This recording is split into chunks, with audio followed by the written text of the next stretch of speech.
Bonjour à tous. Qu'est-ce que la fantaisie et que sont ses principaux ingrédients? C'est bien sûr un large territoire, mais il est d'autre part assez facile à définir. La fantaisie est formée de fictions qui ont relation au fantastique qui dépasse le cadre de l'expérience ordinaire. Michael Moorcock, Aspect of Fantasy. Stan Barrett, dans son Science-fictionnaire 2, la définit comme succursale bizarre du fantastique et de la science-fiction qui se souvient à la fois des légendes, de la mythologie et des mille et une nuits. Il n'y a qu'une règle du jeu, tout est permis. S'il y a des gens pour faire de la magie, chose impossible, en frottant un talisman ou en priant auprès d'un arbre, c'est de la fantaisie. S'ils accomplissent la même chose en appuyant sur un bouton ou en s'installant dans une machine, c'est de la science-fiction. Orson Scott Card, comment écrire de la fantaisie et de la science-fiction. La SF, c'est la fantaisie avec des boulons, dit Terry Pratchett, rejoignant Orson Scott Card, dans le sens où le rôle joué par la magie dans la fantaisie est équivalent à celui joué par la science dans la science-fiction. Téléportation, se rendre invisible, voyager dans le temps.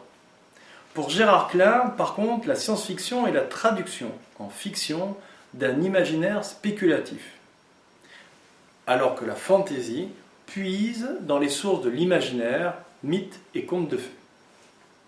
Et Isaac Asimov, dans la préface de David Starr, Justicier de l'espace, de préciser une définition de la science-fiction qui la distingue clairement de la fantaisie. On peut définir la science-fiction comme la branche de la littérature qui se soucie des réponses de l'être humain au progrès de la science et de la technologie. J.R.R. Tolkien, en déclarant que la fantaisie doit susciter effroi et émerveillement, Awe and Wonder, l'éloigne du texte d'horreur et d'épouvante qui ne vise qu'à susciter, là je vais citer Stephen King, résumons-nous, la terreur au sommet, l'horreur en dessous et la révulsion tout à fait en bas. Je m'efforce donc de terrifier le lecteur, mais si je me rends compte que je n'arrive pas à le terrifier, j'essaye alors de l'horrifier. Et si ça ne marche pas non plus, je suis bien décidé à le faire vomir, je n'ai aucune fierté. Stephen King, Anatomie de l'horreur, tome 1. En ce qui me concerne, la fantaisie est un univers aventureux inscrit dans le merveilleux, doté d'une dimension mythique, où s'invite la magie et l'horrifique, et le plus souvent situé dans un passé peu technologique. Mais pour la comprendre, rien de mieux que de la lire. Si les piliers des récits d'horreur et du fantastique sont sans doute le Dracula de Bram Stoker, le Frankenstein de Mary Shelley, aussi reconnu comme l'un des précurseurs de la science-fiction, et le cas étrange du Dr Jekyll et de Mr Hyde de Robert Louis Stevenson, les pères fondateurs de la fantaisie sont assurément Tolkien, pour la fantaisie épique avec son Seigneur des Anneaux, Howard, le créateur de l'heroic fantasy Sword and Sorcery, avec son plus fameux représentant Conan, et enfin pour la jeunesse, C.S. Lewis avec son Narnia. La fantaisie puise son inspiration, qu'elle les reproduise fidèlement ou qu'elle les adapte au monde moderne, dans les mythes, mais aussi dans les contes de fées.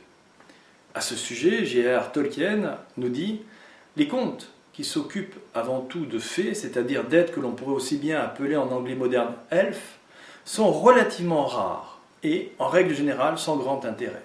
La plupart des bons contes de fées racontent les aventures d'hommes dans le royaume périlleux ou les marches ténébreuses. Ce qui est tout naturel, car si les elfes sont véritables, s'ils existent réellement en dehors de nos contes, à leur sujet, il est aussi certainement vrai qu'ils ne s'occupent pas avant tout de nous, non plus que nous nous intéressons avant tout à eux. Nos destins sont séparés et nos chemins se rencontrent rarement. J.R.R. Tolkien, Fiery et autres textes, édition Christian Bourgeois. C.S. Lewis dit de l'univers de Tolkien « Aucun monde imaginaire qui soit aussi multiple et aussi fidèle à ses propres lois intérieures n'a jamais été inventé. » George R. Martin dit « Nous ne devrions jamais oublier que le voyage a commencé à cul-de-sac et que nous marchons tous toujours dans les pas de Bilbo. » Mais n'oublions pas que Tolkien mit 12 ans pour terminer Le Seigneur des Anneaux. Cet imposant ouvrage dont les premières éditions paraissent entre 54 et 55, soit 17 ans après The Hobbit, 1937. Tolkien le sortit initialement en un gros tome, et c'est son éditeur, Allen Unwin, qui choisit de le scinder en 3 parties. Ce qui me permet de réagir contre les récits en plusieurs volumes que les écrivains en herbe aiment tant concocter. Je pense sincèrement que c'est une erreur, sauf avoir eu un succès important comme Tolkien avec The Hobbit en son temps. L'offre du roman pouvant tenir debout tout seul, mais ouvrant sur une suite possible est préférable. Déjà, parce qu'on apprend sans cesse en écrivant, et qu'avec l'âge et l'expérience, notre écriture, tel un être vivant, évolue sans fin. Ensuite, parce que l'éditeur qui aura le coup de cœur pour votre manuscrit et qui pourrait être séduit par un second volume, se sentira rassuré par le fait que votre première aventure se suffit à elle-même. Deux principales raisons me viennent pour ne pas rédiger plusieurs fictions emboîtées telles les perles d'un collier sans jamais en avoir vu une portée avec réussite par l'édition. Premièrement, vous pourriez par maladresse déséquilibrer le premier livre dans sa cadence et sa tension pour préserver l'intérêt à lire le second. Agir ainsi, c'est omettre un facteur important. En cas de mévente du premier tome, l'éditeur ne vous signera pas le second. Deuxièmement, la facilité de travailler 250 pages au lieu d'une saga en 10 volumes. L'on réécrit forcément sa création, que ce soit de notre propre fait ou de celui de notre éditeur, si l'on recherche une œuvre de qualité. J.R.R. Tolkien fait remarquer que la fantaisie n'est pas une simple littérature d'amusement, et qu'on ne doit pas confondre l'évasion du prisonnier avec la fuite du déserteur. Il faut donc travailler sa composition pour en faire certes un divertissement où brille l'intérêt, mais aussi la réflexion sur la nature humaine et le souci de l'écriture. Ces mondes imaginés peuvent aussi servir de métaphore à notre monde réel. Mais il est si commode de se laisser porter par sa plume, s'animant au gré de l'aisance relative que procure la fantaisie, où tout semble possible que l'on oublie trop souvent que facilité rime avec dangerosité. Danger de décrire une société médiévale sans s'encombrer des contraintes de la véracité historique, ou d'agencer les péripéties selon son bon vouloir avec la miraculeuse magie. Car, à force de négliger la vraisemblance et la nécessité, on ne constitue qu'un festival de clichés, un roman d'évasion ne capturant que le temps d'une lecture trop vite oubliée. Il faut donc, malgré l'importante liberté créative qu'offre la fantaisie, et en règle générale les littératures de l'imaginaire opposées aux littératures du réel, dites réalistes, veiller à ne jamais nier les règles physiques du monde. Le risque de paraître ignorant, voire absurde, grandit à ne pas présenter un univers cohérent. Il suffit pour s'en convaincre de relire les aventures d'un certain Hans Piffoll de l'extraordinaire Edgar Poe, où il décrit, avec force de détails scientifiques, l'ascension d'une montgolfière jusque sur la Lune. L'invraisemblance affaiblit toute l'histoire. Raconter qu'il y a de l'air respirable en petite quantité entre la Terre et la Lune, notre connaissance des lois physiques vient sans cesse nous heurter devant l'absurdité des faits énoncés, présentés de plus sous un spécieux vernis professoral. Extrait. En supposant que dans mon passage je trouvasse une atmosphère essentiellement semblable à celle qui enveloppe la surface de la Terre, je réfléchis qu'au moyen du très ingénieux appareil de M. Grimm, je pourrais facilement la condenser en suffisante quantité pour les besoins de la respiration. Voilà qui écartait le principal obstacle à un voyage à la Lune. Cet exemple suffit seul à démontrer ce que l'on pardonne à Poe, auteur du XIXe siècle, ne le sera pas à l'écrivain du XXIe. L'importance de ne pas ignorer les lois physiques. L'étrangeté n'est acceptée que si elle sonne vraie. M. James, sacré maître du fantastique par Lovecraft, édicta à l'occasion d'une préface les 3 lettres d'or de l'histoire de Fantôme. Celle-ci doit avoir un cadre familier et moderne pour être plus proche de l'univers du lecteur. Le phénomène macabre doit être maléfique, puisque la peur est l'émotion principale à éveiller. Enfin, il faut éviter prudemment le jargon technique de l'occultisme et de la pseudoscience sous un pédantisme peu convaincant. Et devoir fixer le cadre du tableau de l'irréel, fixé par Lovecraft. C'est l'atmosphère et non l'action qu'il faut cultiver dans le conte merveilleux. On ne peut pas insister sur les événements eux-mêmes. De tels événements, même lorsqu'ils sont théoriquement possibles ou concevables dans l'avenir, ne possèdent ni fondement ni contrepartie dans la vie actuelle et dans l'expérience humaine, et ne peuvent donc jamais former la trame d'un conte adulte. Pour cette raison, un auteur de fantastique devrait s'attacher en priorité à suggérer subtilement, à user insensiblement de ses allusions et de ses détails dans le choix et dans l'association des composants du récit qui servent à rendre les ombres d'une ambiance et contribuent à construire une illusion imprécise de l'étrange réalité de l'irréel. Si une histoire est perçue comme étant de la fantaisie, il faut le plus possible expliquer au lecteur les lois naturelles qui s'appliquent dans ce monde de fantaisie. Tandis que si l'histoire est perçue comme relevant de la science-fiction, le lecteur se dira que les lois naturelles de ce monde, notre monde, s'appliquent jusqu'à ce qu'on lui dise le contraire. Orson Scott Card, comment écrire de la fantaisie, de la science-fiction. La faerie, nous dit Tolkien, comprend maintes autres choses que les elfes et les fées ou les nains, les sorcières, les trolls, les géants et les dragons. Elle englobe les mers, le soleil, la lune, le ciel, et aussi la terre et tout ce qu'elle contient, l'arbre et l'oiseau, l'eau et la pierre, le vin et le pain et nous-mêmes, hommes mortels quand nous sommes enchantés. Pour Tolkien, l'auteur du conte qui réussit s'avère un sous-créateur. Il fabrique un monde secondaire dans lequel l'esprit peut entrer. À l'intérieur, ce qu'il relate est vrai. Cela s'accorde avec les lois de ce monde. L'on y croit donc tant que l'on se trouve, pour ainsi dire, dedans. Dès qu'intervient l'incrédulité, le charme est rompu, la magie ou plutôt l'art a échoué. On est alors ressorti dans le monde primaire et l'on regarde du dehors le petit monde secondaire avorté.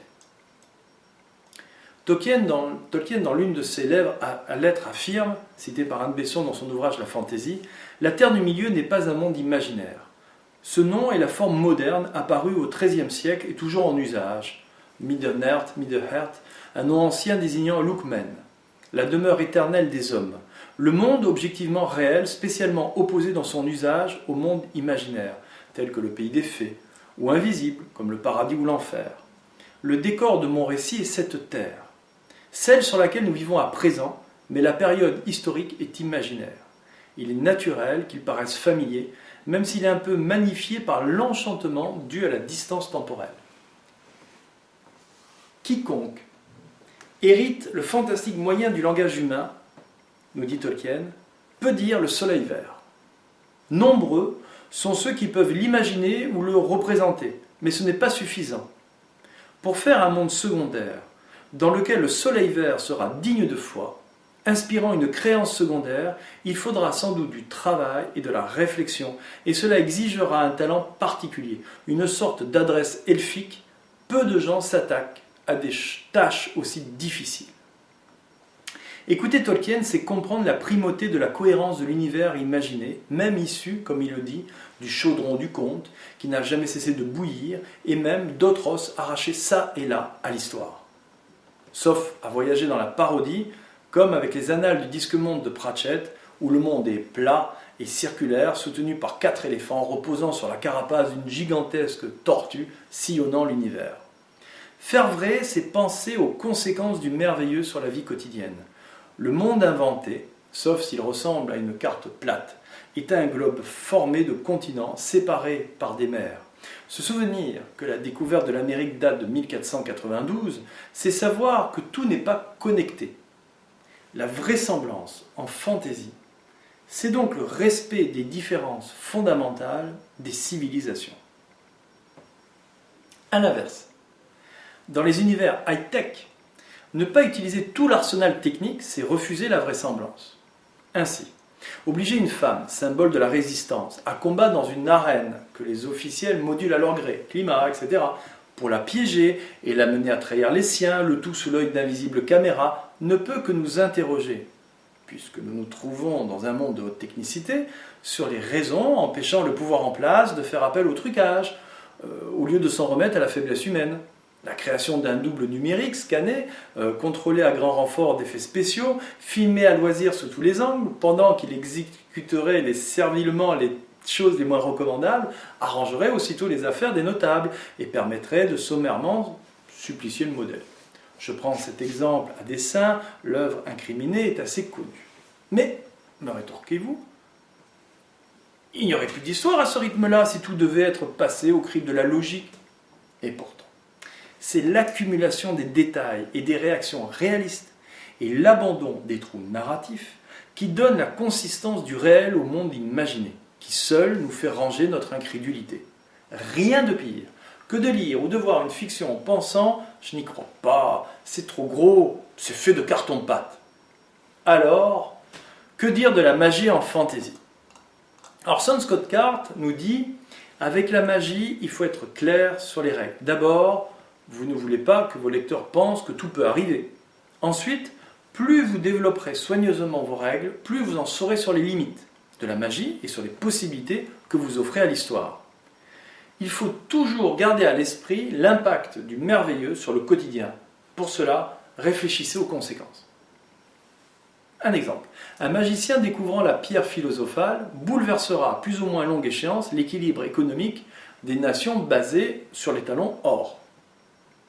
Donner à un magicien la capacité de téléporter sur une courte distance n'importe quel petit objet le fait devenir l'assassin en puissance le plus couru des royaumes. Pas besoin de boules de feu, pas besoin d'éclairs magiques. Non, ça suffit. Pensez au festin organisé par la cour, où personne ne serait à l'abri.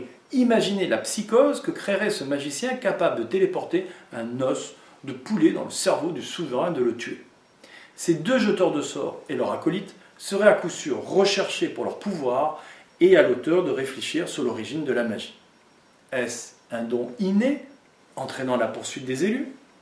L'offrande d'un dieu, amenant une ligne de conduite, des fidèles et sans doute un but divin à suivre, pouvant contrecarrer les visions d'un monarque ou d'un panthéon?